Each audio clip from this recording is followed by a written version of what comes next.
السلام علیکم ورحمت الله وبرکاتہ.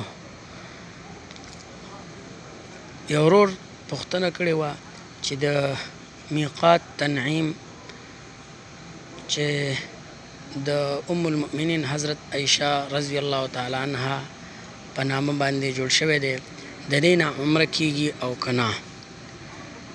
نو بعضو لیکلي دي چې د دې نه عمره نه کیږي، لہذا نبی علیہ الصلوۃ والسلام بار بار عمرې نه دي کړي. کوم چې غیر مقلد دي، د غیر مقلد علما او مونږ ورته وایو، زمونږ علما فرمایي چې حضرت عایشه صدیقه رضی الله تعالی عنها نبی علیہ الصلوۃ والسلام نه پوښتنه وکړه چې زه عمره کول غواړم. نو نبی علیہ الصلوۃ والسلام ورته وفرمیل چې لہذا تا چې حج کړی دی هغې سره تا عمره کړې ده، هغه ستا دپاره کافي ده. حضرت عایشه صدیقه رضی الله تعالی عنها بنت ابو بکر رضی الله تعالی عنه ورته وفرمیل چې لہذا زه یوازې عمره کول غواړم. نو نبی علیہ الصلوۃ والسلام پخپله ورسره د حضرت عایشه رضی الله تعالی عنها رور عبدالرحمن ملګری کو او د دې مسجد نه نیت وکړو او عمره ادا کړه.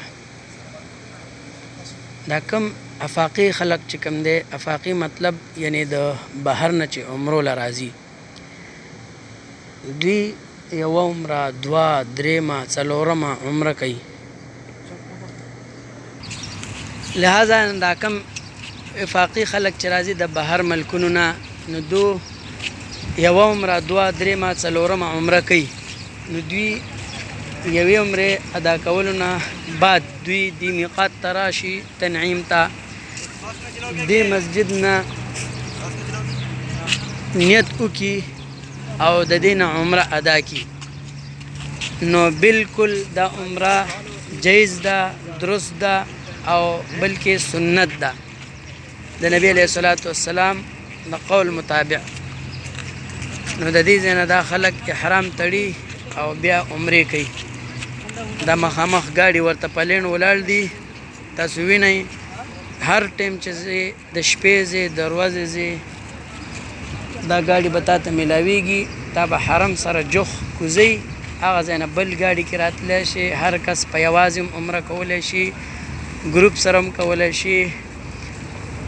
دا د حرم د حد نه بار دا میقات جوړ شوی، دا سور بوټ باندې لیکلي دي بدایه حدود الحرم، حدود حرم کې ابتدا.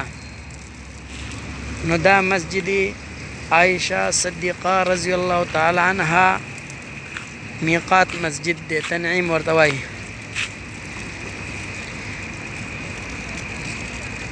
سبحان الله والشکر لله، سبحانك لا علم لنا إلا ما علمتنا إنك أنت العليم الحكيم.